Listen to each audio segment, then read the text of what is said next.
Due to technical difficulties, all our exhibits are now closed. Senhoras e senhores, devido a problemas técnicos, todas as nossas exposições estão fechadas no momento. You know that I'm not at liberty to reveal the asset's genetic makeup. Modified animals are known to be unpredictable. Just kill people, Henry. That's unfortunate. What purpose could we have for a dinosaur that can camouflage? Cuttlefish genes were added to help her withstand an accelerated growth rate. Cuttlefish have chromatophores that allow the skin to change color. It hid from thermal technology. Really? How is that possible? Tree frogs can modulate their infrared output. We use strands from their DNA to adapt her to a tropical climate, but I never imagined... Who authorized you to do this? You did. Bigger. Scarier. Cooler, I believe is the word that you used in your memo. You cannot have an animal with exaggerated predator features without the corresponding behavioral traits. What you're doing here, what you have done. The board will shut down this park, seize your work, everything you've built. And Hammond won't be there to protect you this time. All of this exists because of me. If I don't innovate, somebody else will. You are to cease all activities here immediately. You are acting like we are engaged in some kind of mad science. But we are doing what we have done from the beginning. Nothing in Jurassic World is natural. We have always filled gaps in the genome with the DNA of other animals. And if their genetic code was pure, many of them would look quite different. But you didn't ask for reality. You asked for more teeth. I never asked for a monster. Monster is a relative term. To a canary, a cat is a monster. We're just used to being the cat. Dr. Henry Wu provides an illuminating take on the idea of perspective in 2015's Jurassic World. To a canary, a cat is a monster. We're just used to being the cat. Our perspective on just about anything is likely biased by what we're used to. Businesses often forget the perspective of who they're marketing to, says Mike Verret. In fact, when it comes to marketing, Mike says your message is not about your business. It should be about how your audience perceives what you do. He joins the show to talk about how to pitch your business in a way that makes people say, "Tell me more." This week on Next in Queue, we discuss the importance of clarity, simplicity, and consistency in marketing communications, the power of social media and content of value, how to build trust with potential customers, the story behind his logo, and Mike's incredible connection with the Jurassic World franchise. Let's get to it.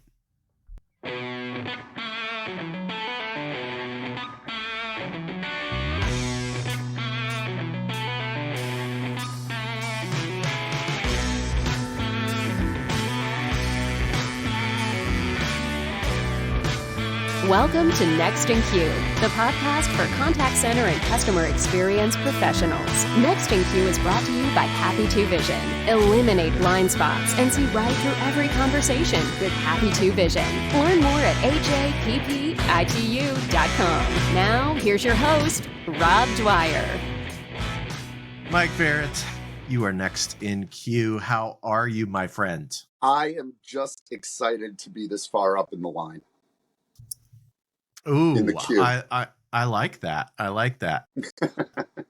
So, how are you, Rob? Thanks for having me. I am fantastic. We were just talking. I am in the middle of our second snowpocalypse of the year. It feels very the second weird. one.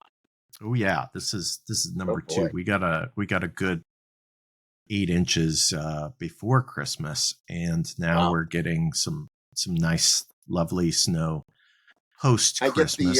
I get the curse and blessing of, because I'm in Rhode Island, the Gulf Stream, right? So it's great because I'm on like a rain snow line. So when it does snow, normally we don't get much. But the nor'easters that this storm is going to cause are an absolute nightmare here. They shift the tides, we have flooding, the wind speeds of 50 miles an hour. It's just going to be nuts this weekend. Yeah, it sounds like it's going to be crazy. You are close to water. The closest I get to water is a lake in my neck of the woods. No ocean water here in the Midwest. But also, my entire state could fit in the greater Topeka area. So yes, this is true. This is true. I recently learned that there are a number of countries that are roughly the size of Kansas, right?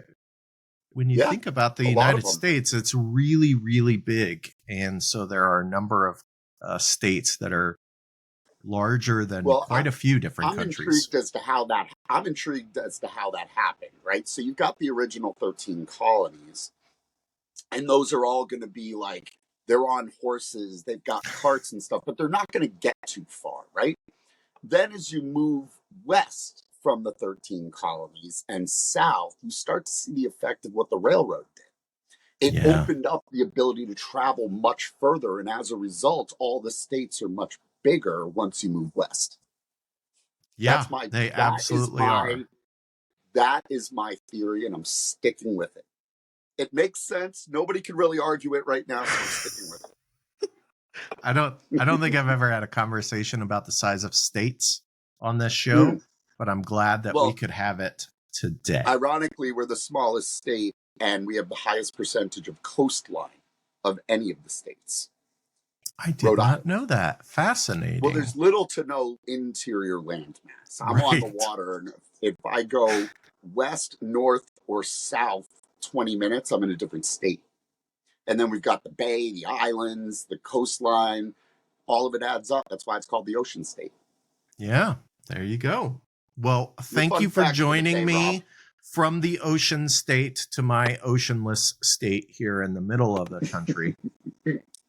Mike, you do some very interesting work. You have a very interesting history, and you've got some crazy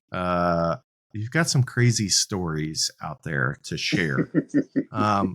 You and I were introduced by a common friend, our buddy Banksy, who is across an ocean and has recently been on the show. I tell him he's my brother from another mother. I tell him we just share a hairstyle. So, which is none. That's great. So you are all about helping brands communicate a message. And this is kind of along the lines, Paul and I talked about tools and technologies that you can use in messaging, but you're all about the actual message. So let's start by finding out a little bit more about you before we start talking about messaging. How did you get to where you are today? That is a great question, and one I've been asked many times. And the way I answer it is, my career's been in 3 stages, but I look at it as 3 points of view. Okay, so over 10 years on the agency side, working directly with brands and clients, I saw the perspective of an agency, and it's okay, they give us this task, we have to do it. Then my client, Hasbro Toys, hired me. And I came in this side door to a world that's all master's degrees who would eat their young to climb any corporate ladder. And I didn't know up from down, right? It wasn't a world I was familiar with, but I was there for 7 years. And the first thing I picked up, 5% of what we cared about, maybe 10% of what we cared about on the agency side, they're worried about 100%. So as an example, we're going to make a TV commercial for a new Iron Man figure. That's what we know we have to do, right? They send us the toy and we make the commercial. I get in the door at Hasbro and see the 2-year process of bringing that figure to the market. And I'm wondering how anything gets done, because it's so internally focused and everything is about what they see from the inside. Now, an agency has the luxury of being on the outside. But after I left Hasbro, I realized what perspective matters the most is the audience of anything. You think you have something of value. If your audience doesn't see it that way, you don't have anything. That's what it comes down to, right? So your audience is ultimately the number one competitor to growing your business. Not competitor, hurdle. If you don't understand them, if you don't talk to them the right way, it affects everything. Your homepage, a new business pitch, your advertising, all of that is affected because you got it wrong from the start. And with that perspective, I sort of compare it to whether it's a big company or a solopreneur, right? You know 100% about your business. Every aspect of it is important. Your audience cares about 5% of it. And finding that 5% when you know everything is really, really hard. I may have used this example earlier this week, but think about an author like Stephen King writing a new book, 400 pages, next bestseller. Now it comes time to write what sells the book, the blurb. People don't read the whole book. They read the blurb to see what it's about, right? Stephen King is incapable of doing that. He can't find the words because every single word on 400 pages is important. It's been refined. It's been considered. So for him to dissect that and get it to 3 paragraphs that sell the book is an impossibility. What he does is he hands the book to someone else to read.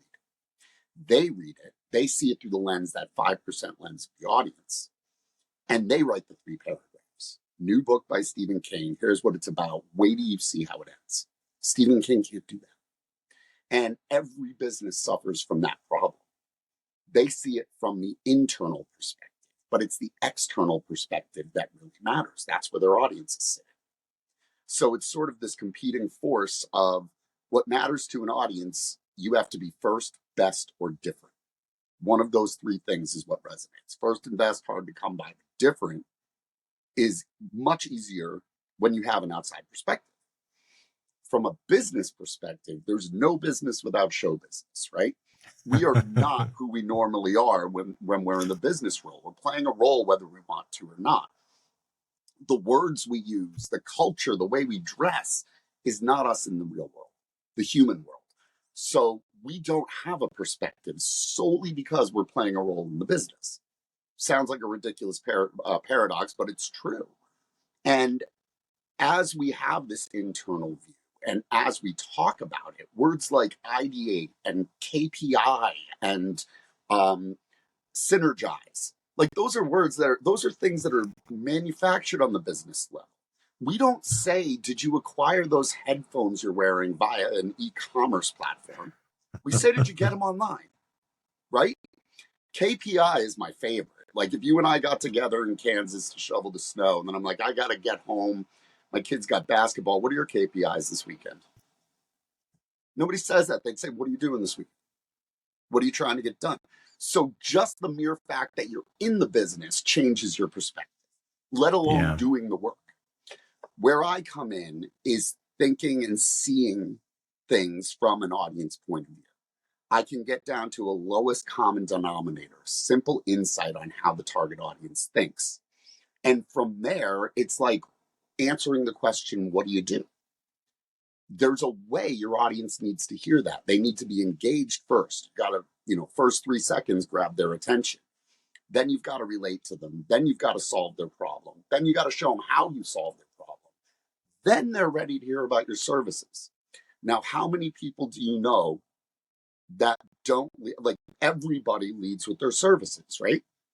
They have a headline and here's what we do. Or when they're talking about what they do, they get bogged down in the details. All of that glazes, just blows right past your audience. They need to hear it in order. So if you're leading with page 5, they've got no clue what you're talking about. That's the simple philosophy.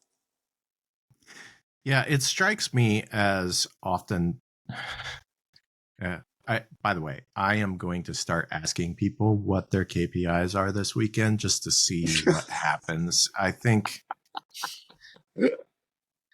I'll report back and let you know my findings on this research project. Research. I like it. Yeah, yes. little project. But you're absolutely right. When you're in a business, you are thinking about the entirety of the business. And there are so many things that, quite honestly, your potential customers and your customers, they really just don't care about. They don't care about how it gets done. What they care about are the results that matter to them. And 100% agree. Yep.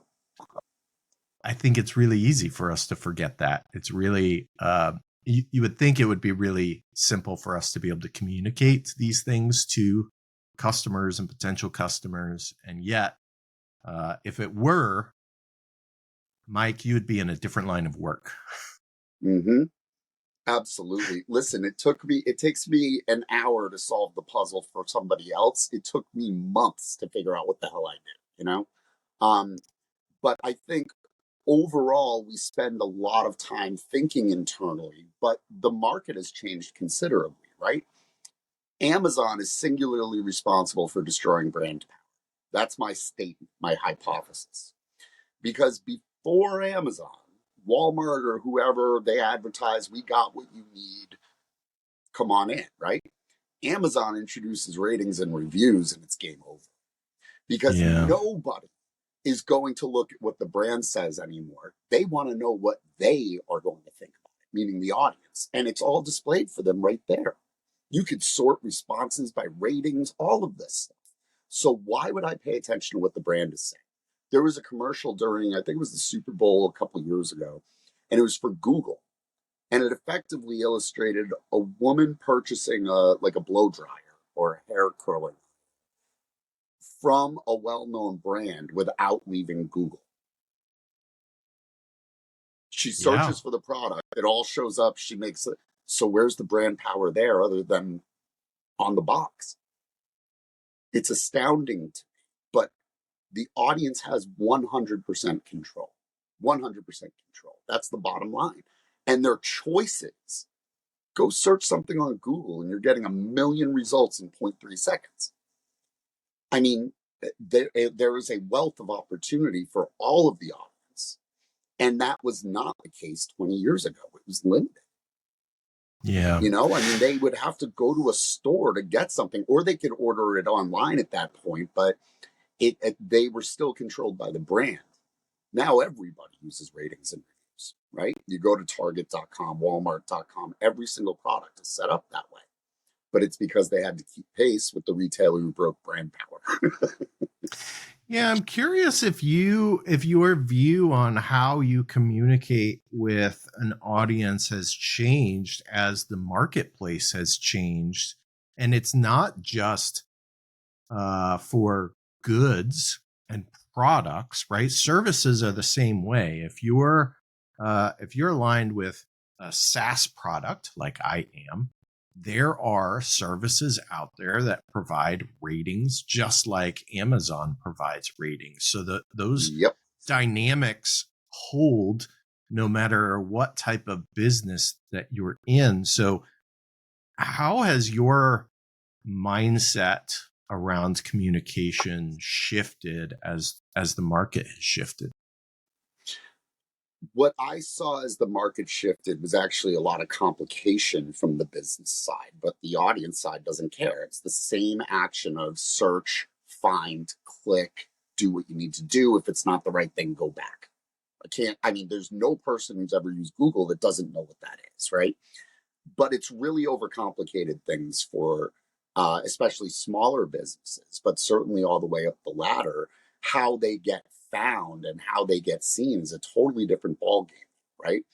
But I came up with just 3 things that you really need to focus on when you're creating how you communicate, how you talk about your business. This is all based on how the audience thinks, not the business, right? Clarity, simplicity, and consistency. Those are the 3 words. If it's clear, they get it right away, you've got their attention. If it's simple, you certainly keep their attention. And if it's consistent, it creates stickiness. Now, the key to all that is understanding what the audience needs to hear. But once you hone in on that, you're able to reach out to them and stand out as, again, different because you're thinking like them and everybody else is thinking from a business perspective. Very It's how an interesting. audience thinks on a real level, right? I call it lowest common denominator insight. Everybody knows what Google is. Everybody has used Google. Fine, call it 95% if you want, but you get my point. And everybody has searched for a product or service. That's as far as I need to go. Yeah. Anything beyond that is going to get me into technicalities and features, and the website's got to do this. And right now, it's about how they go through the homepage, not all the how we do it. Here's the details, buy here. They're going to read the homepage first, right? Mm-hmm. And if the first thing they read is buy now, they're not connected. That's just another product page, right? But if the first thing they engage with is we have what you need at the best price, now they're like, okay, they're filling in the blanks of what I'm looking for. Great. Like that makes more sense to an audience than buy now or here's all our products. Yeah. I'm wondering, you've been talking a lot about Google, and I think Google still has an outsized influence, certainly when it comes to search. That's exactly why I use them. It's the most universal application. But social media is changing the landscape as well. I know you don't have a website, right? So that's not indexed with Google, but I know you're on LinkedIn a lot. Certainly TikTok has changed the way people interact with brands. What do you see with social, and what's unique about social and the ability to kind of communicate exactly what you're talking about, that getting that connection? So from a business perspective, when they're looking at what they want to do, social is lumped in with marketing, right? You've got social, digital, website, TV, radio, whatever, promotion here, an event here. And it's all around your product or your brand. Okay, so picture all these things around it.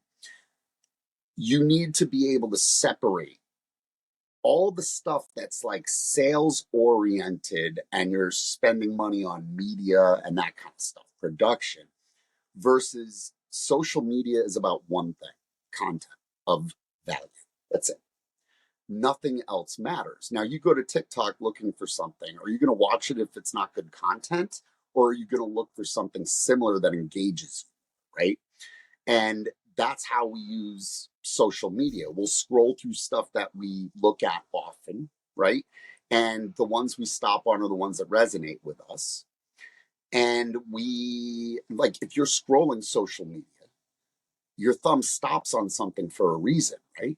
There's a motivation for that. So when that motivation occurs, if you're delivering the right content to them, and they get the value out of it, it could be just laugh. It could be learn how to do something. It could be a new business opportunity. Doesn't matter. If it's a sales message, you're not going to get anywhere. If it's content of value, you become sticky. It's clear, it's concise, clear, simple, and consistent, not concise, consistent. That's the goal of any social media campaign. I remember when the first, like Charlie Bit My Finger, the early on viral videos, right? Hasbro's response at the time was, we need to do a viral video. How do you do a viral video? Like, it's all at the eye of the beholder, and the beholder is the outside world, not your business. So engaging on a social media platform should be about building tribalism, right? It should be about building a following that ultimately you can drive to what that monetization opportunity is. It is not about, oh, we paid this influencer to do, to sample our product, and now it's not about that. That feels completely unnatural. That's like Pepsi trying to look cool, like, hey, we've got a leather jacket on too. No, it doesn't work that way. You can't just act cool. They have to see you as cool. So when it comes to social media, content is king. And that's what creates the comeback effect. They keep coming back to see what's next. I'm going to switch gears a lot on you right now. Okay, I'm ready. I want to hear about your logo back behind you. My logo. That's a great question. Yeah. It's as simple as this. Any business is stuck in the grass like a caterpillar, right? You could see what's in front of you. You're trying to find a tree to climb, where to make your nest, eat the leaves, whatever, but you can't see anything ahead of you. The butterfly's in the air and has a beautiful perspective, right? It's after the metamorphosis.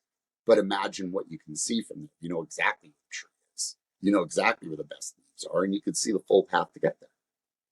It's a simple example of perspective. It's what most businesses have a hard time grasping. And my job is just to show them what the outside world sees in them so that they can better communicate with them, connect with them, and direct them through the right story. I love that. I feel And obviously it looks like a butterfly clip to keep it business. Yeah. So for those of you that are just listening, Verret and Associates, their logo is a butterfly, and it's hanging over Mike's shoulder, and so that's why I asked him about that. I know then it's having its effect, Rob. Yes, you and I have talked a few times before, and I've seen the logo, and I wanted to ask you about it, and so I'm glad that I got to do that, because it is meaningful, and I think it's always fun to talk to people about the thought process that went into that logo and kind of what it means to them. And we don't always get that opportunity. Again, I just thought it was a nice looking butterfly, but now I've got a deeper meaning behind it. What inspired it actually has to do more with public speaking and presentation, right? Everyone gets the butterflies. The trick is getting them to fly in order, fly in formation, right? And as I developed my business, presentation skills was part of it, going to ad agencies, branded companies, and showing them how to present what they've got the right way to engage their audience most effectively and be memorable, right? So that's what inspired it, but I immediately applied it to, about 3 years ago. It's about everything I do is about perspective, and it's perspective that I can provide, but they can't see. And I use that I've been using the butterfly and caterpillar example for a long, long time, but I mean, it's the truth. Recently I used a snow globe as an example. If your business is in the snow globe, right? From the outside, it's this beautiful setting, it's snowing, you can see everything crystal clear through the glass. If your business is in the snow globe, there are constant earthquakes. Every day is a snowstorm, and you cannot see outside the warped glass. Yeah, I feel like I'm in that snow globe right now. Actually, as I look outside, yes. Luckily, no one's shaking me. Yes, that part's not happening, but there's definitely. But it can feel like that chaos when you're worried about everything. So trying to dissect everything from your perspective becomes hard and frankly limiting. I met with someone earlier this week. Met with someone who started out the conversation about digital planners. And I sort of know what a digital planner is, but I said, stop, what's a digital planner? She goes, damn it. Because her first point may not relate to the whole audience, right? Like everybody knows Alice in Wonderland, but if you start with the Cheshire Cat, they've got to think back up to Alice in Wonderland and then back down. You start with, hey, you ever see Alice in Wonderland? The Cheshire Cat. Everybody gets it. It's order of information. Yeah. So that's the kind of stuff, like if you start out with, in this case, digital planner, you're already alienating some of your audience. So I look at what the entry point is about their motivation, not their need state, right? Hey, what time is it? It's not just because I want to know what time it is. I have a reason for it. Maybe I have to pick up my kid from school, but there's a reason to ask what time is it? And that's where everything should start, is the motivation. Then relating to them in a physical way, right? Like constant chaos in your business. It's like, I think I may have said this earlier this week, but Constant chaos in your business is like being on a boat in open ocean during a storm and just holding on tight. And what you really look for is the calm, serene waters of a bay. I can get you. You see what I mean? Like, it gives you a physical reference to what you're talking about. And that's real. The snow globe. I just did it with the snow globe, but tying it to a reality that anybody can understand. Everybody searched on Google. It's a good entry point, right? Then from there, it's solving it in a headline.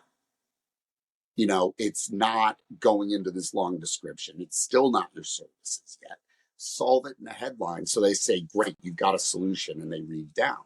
Now they want to know how the solution works. Again, not services. Now it's about your process, beginning to end. What do I deliver? What do you experience? Right? Maybe 3 steps in your process: discover, build, launch. As simple as that. Then they're ready for services, but you've aligned your services with the process, so they see the details of the process, as opposed to a Chinese food menu of here's all the services. From there, you show them how they're better off, benefits. You prove it works, validation. So think case studies, testimonials. And finally, call to action. What do you want them to do? That's going to follow the sequence of how they ask questions. Like, what do you do? Oh, interesting. What do you mean by that? Well, how do you help those people? Oh, okay. The headline. How do you do it? All right. What do I get in that process? What's in it for me? How am I going to be better off if I work with you? Can you prove it works? Have you done this with anybody before? Yeah. You know what? Let's set up a meeting. Give me your card. I'd love to talk again. So let's talk about That's one of what those. People are actually thinking. Yeah. I want to talk about one of those in particular. And as it relates to startups, and that is, can you prove it? Have you done it before? How do I get past that if the answer is no? Well, if you say no, I'm assuming you have not gotten the sale one, right? Like, you don't have anybody to bounce anything off. I would argue that as you're building your startup, you need to beta, and you take the testimonials from the beta experience. What if I've got a new product and I do have customers, but I got something brand new? Same process? Am I just going to my existing customers and trying to beta Without that just a so doubt. that I can get some of that? Holding on to a customer is worth 10 new customers, right? It's a lot less expensive. If you've got something new, who are you going to tell it to, right? You're going to tell it directly to them. At Hasbro, and you know the game Magic the Gathering. I do. Every time they would eventize it, right? Every 6 months there'd be a new, or every year there'd be a new theme or a new story arc to the game. And their fan base, their existing customer base, was just waiting for the next one. So why wouldn't you start with them? Because if they're your customer and they stay, they're going to go tell other people. And there's no better effect. You should call Rob. He has exactly what you're looking for. I've been working with him for a year now. Like, that is of immense value to a startup. Yeah, it's crazy or to any me. business, not just a startup. Any business is crazy to me. You know, I recently had an experience where I had a lead come in, if you will, with someone who honestly had no clue what we did. And they had just been recommended by someone that they trusted that said, hey, you should go talk to Happy 2. And then the conversation was literally a little bit like kind of just digging in to find out like what potential problems could we help this person with, because they weren't really sort of familiar with us. Process. Yeah, like a discovery process. I get it. Yeah, and that shows the power of people just being willing. Literally, it's NPS in action, like that willingness to recommend. That's what happened. They didn't even know what we could do for them. They just came to us because someone said, hey, like you should just talk to these people. They can maybe Yeah, help if you you're with looking something. for a SaaS solution, I've got somebody you should talk to. Right. That's how you want it to work, especially if you're a small business. We're not advertising in the Super Bowl. We're not spending thousands of dollars a month in, media channels. We are teams of 1 to 5 to 10 who rely on networking, word of mouth, grassroots, content to drive community. All of that is what we're focused on. It's very different than how a P&G brand like Colgate would handle it, right? They'll Yeah. spend millions on product development and then another million on advertising campaigns just to produce them and test them. That's not even the media placement. But we can't do that. I just Right. showed you where I work. I'm in a cellar at home, right? But I still need to market what I do. I focus on LinkedIn because it's a 24/7 networking event. I focus on conversations like clarity calls. I offer a complimentary call where we can review what you're doing and I can give tips and stuff, right? I market that heavily because that creates a lot of connection, right? That creates memorability. That creates all the things I want it to create with the people when they get to that level. The last thing that I do for myself, I know I speak well. I know I can communicate effectively and I know I can present the hell out of anything. I do things like this to amplify business. So those are 3 marketing channels that I try to leverage all the time. And I'm starting to branch out into things like Facebook ads, things that I could spend $10 a day and it drives a handful of leads. Great. That kind of stuff really works well for me. And then the other thing that I have to look at is how my product develops, my product offering develops, right? Right now, I've got a standard, especially for startups and small businesses, a standard process of building the pitch. It takes maybe 2 to 3 weeks because you need first, before anything else, you have to answer the question, what do you do effectively for your audience? So if you get that cleared, your homepage, your LinkedIn profile, what you say in a networking event is already aligned. Then you're marketing from that message and it becomes a hell of a lot easier. It creates that consistency. It keeps it simple and clear. Yeah, absolutely. I hear that you've got an interesting story about a dinosaur. I do. In my time at Hasbro, I worked on Transformers, which was like a dream come true for me because when I was 12 or 13, they hit the US and I was immediately obsessed with Optimus Prime. He was like my hero. And here I am working on the brand and hanging out with the voice of Optimus Prime now, who's also the voice of Eeyore. Fun fact for the listening Wild. audience. Yes, that was his first voice acting gig. But anyway, after Transformers, I was working on that brand for, say, 18 months. And then they rotate people, right? So you work on a brand 12 to 18 months, they move you to another brand. They moved me to Jurassic World. It was 14 months of hell. I didn't like it at all. And it's because it was a licensed product. It wasn't our brand. We were making the toys to put on the shelf at Walmart for Jurassic World when the franchise relaunched in 2015 with Chris Pratt. So I'm not into product management. I don't know how to do it. It was foreign language to me. But one day we get a call from our PR department and they said, you have to look up what Universal Studios named the new dinosaur. They named it Diabolus Rex.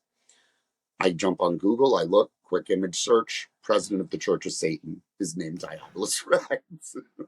So the whole page was covered with this dude who had facial reconstructive surgery and horn implants to look like a demon. That's good We're for selling 4-year-olds, right? And their moms, without a doubt. Mom's Sure. not going to be happy if that's what she sees. If you search it now, you'll see sketches of a dinosaur and this guy. You'll pick them out real quick, trust me. Anyway, we bring this to Universal's attention with our contact and licensing. And she says, well, if you want us to change it, you're going to have to come up with something different. Like that was her knee-jerk reaction to it. And it set me off. I'm like, okay, got to come up with a name. I'm going to have to sell it to you. So 15 words in Latin that looked cool next to Rex, I landed on Indominus. The word essentially means unconquerable, indomitable, right? And everyone's seen the movie. The bad guy gets his in the end. It's irony, it's foreshadowing. It would be the perfect name for this new DNA designed dinosaur in the film. So I put together 6 slides that we're going to take them through on speakerphone. This is pre-Zoom days. And I am ready to go. My adrenaline's pumping. I'm thinking it's just our licensing rep. It's not.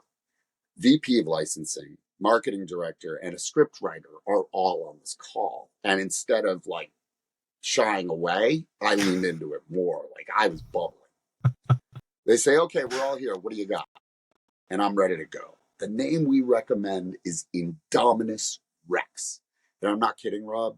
Maybe a second went by before we hear the phone go, oh my God, that's so much better than any of the crap we could come up with. Thank you so much. We got to go. That was it. I had to go for a mile run afterwards because I got so built up to sell it. But again, it's a communication issue, right? Her knee-jerk reaction was, well, we're not going to do anything about that. And that set my mind for that conversation on the speakerphone. Then it comes out that they realized they had just as much of a problem, right? They need to get butts in seats. They need licensing, promotion, and partnership to make money. Butts in seats, that doesn't cut it for a CGI film of that expense. That's why they rely on companies like Hasbro, fast food chains like Burger King or Subway to be promotional partners, to be licensing partners, because that's ultimately where they make their money. We pointed out that they're about to show the president of the Church of Satan in a marketing push. And it changed their perspective immediately. Yeah, They're how the internet changed right? everything. From a movie story perspective, Diabolus Rex sounds freaking terrifying. But if you look at it from an outside perspective and all the things they have to do to drive the film, it becomes a different story, you know? What you just illustrated is something that was illustrated also in Spaceballs. Merchandising. That's what it's all about. Exactly. So I love that story, Mike. Thanks so much for sharing it. It was like my 2 seconds of fame.